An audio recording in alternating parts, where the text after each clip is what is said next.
Hey guys, Suze from Smarting Coaching. So today I wanted to talk a little bit about a method I came up with a while back called line in the sand. This is a method I came up with out of pure frustration. I was just having a really hard time of things, felt like I was stuck down in a hole I couldn't get out of. I was just so sick of myself, and I remember saying out loud, that's it, time to lie in the sand. I can't stay here anymore. I want to get as far away from here as I can. So if this is something that you're interested in learning, it sounds like maybe it's something that you might like to try, stick around and I'll let you know how to do it. So you feel like you're going round and round in circles, like it's Groundhog Day, and you don't even know which way is up anymore. You get up and go has left the building and you don't even know which way is up. All you know is you're sick of yourself, you're sick of everything, you can't stay here and you want to change everything.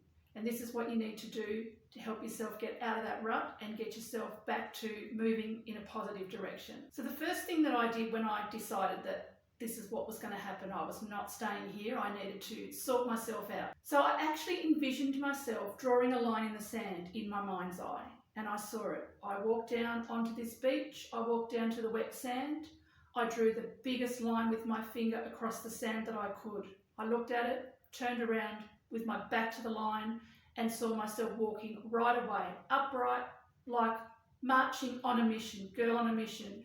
And that was what really set me. I'm like, this is it, I'm going to do it now.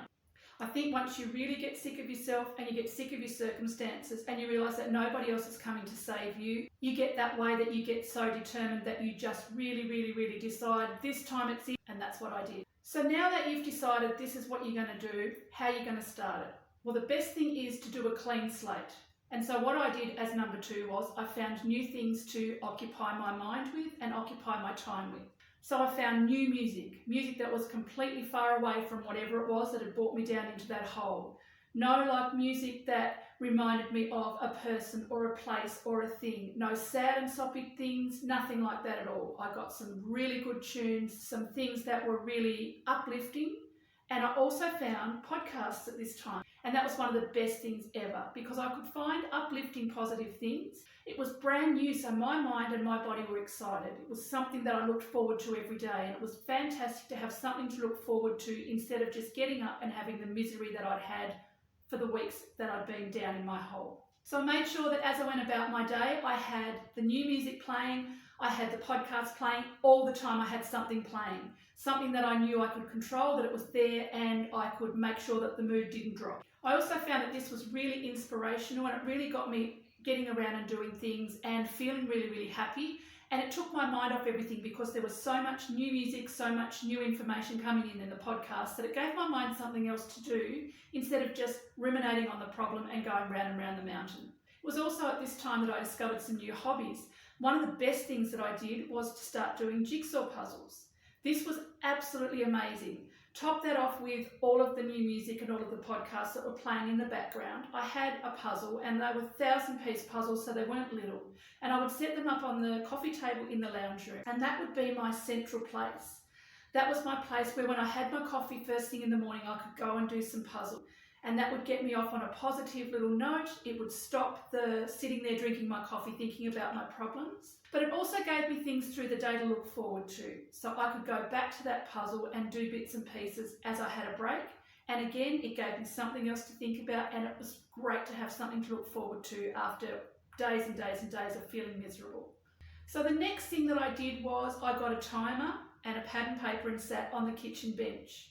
And I used that timer to carve out some increments of time where I could get things done. I'd been so down in the dumps and so lost that I couldn't even get up in the morning and think forward to the end of the day. I couldn't work out what we were going to have for dinner or even what I was going to do for the next few hours. So having this pad and paper and timer was absolutely crucial to me incorporating the jobs that I needed to get done during the day, as well as all the other positive aspects that I was doing. So if you're interested in how to use the timer method, I have made another video and it's here on the channel, and I'll pop the link up here. So just pop on there and have a look. That will save me explaining everything. And you can see how you can use the timer method at any point in your life just to gain some momentum when you're just a little bit lost. So the next part of the line in the sand method is fill your life with positives. And that sounds all really good, but this is the hard part. This is where the rubber meets the road. This is where the work starts. So the first thing that I suggest you do is wipe your socials. Get rid of anything that's negative, anything that is reminding you of the problem, any groups that you're in that remind you of the problem. What you're trying to do is get completely away from the problem, settle yourself down, find a new equilibrium in order to move forward positively. And as I went through the coming days and weeks, anything that I found on there that made me feel yucky, made me feel angry, made me lose my positivity or reminded me of the problems, I would either mute or delete. Now this is not a forever thing, or maybe it is, who knows for you. But this is one way to try and regulate what you're seeing and help you to gain some momentum to move forward. You may even decide to have a total social media blackout. I did that for 30 days when I did my line in the sand for the first time.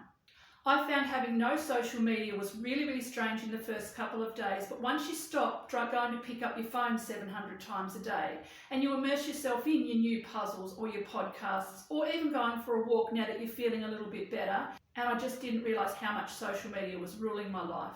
So some other little bits that you can do in here is stop watching negative shows, stop watching shows that get you all riled up or get you feeling yucky in your tummy. Even if your favourite shows are things like Law and Order and things like that, sometimes the best thing to do is to take a break from these things so that you can regulate yourself again and get used to that happy, positive feeling. Sometimes things in those shows can set you off even though you don't realise it.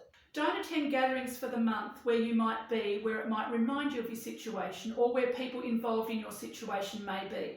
This is just another way to get yourself back in that positive mode and not have the reminders where you've got to pull yourself backwards and forwards. This isn't a forever thing, it's just for a while.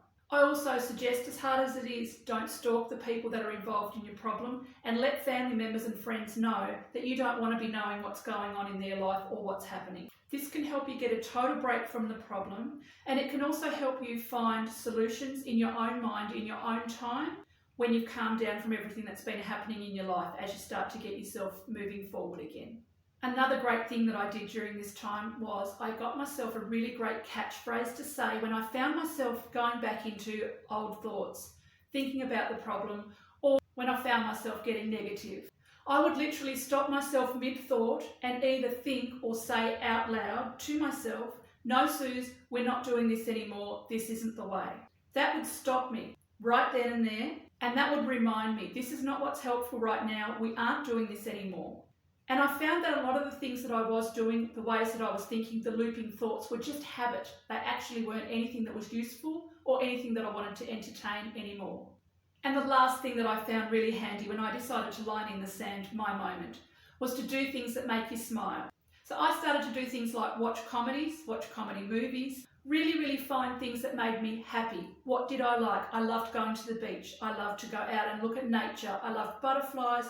I liked to look at the clouds. So I made sure that I did some of those things every day, and I was really hyper aware of my smiling and made sure that I did it because it made me feel much better. These are just some of the ways that I found when I decided that I was going to line in the sand my life and get myself out of the pit. Only when you decide enough is enough and you're not going to stay here can you help yourself. But if you've got these little tips in your toolbox and you can whip them out, you will find that next time that you're feeling down, you won't stay there for very long because you know you've dragged yourself out of a hole before and you can do it again. Thank you so much for spending time with me, and I hope to see you again soon. Take care.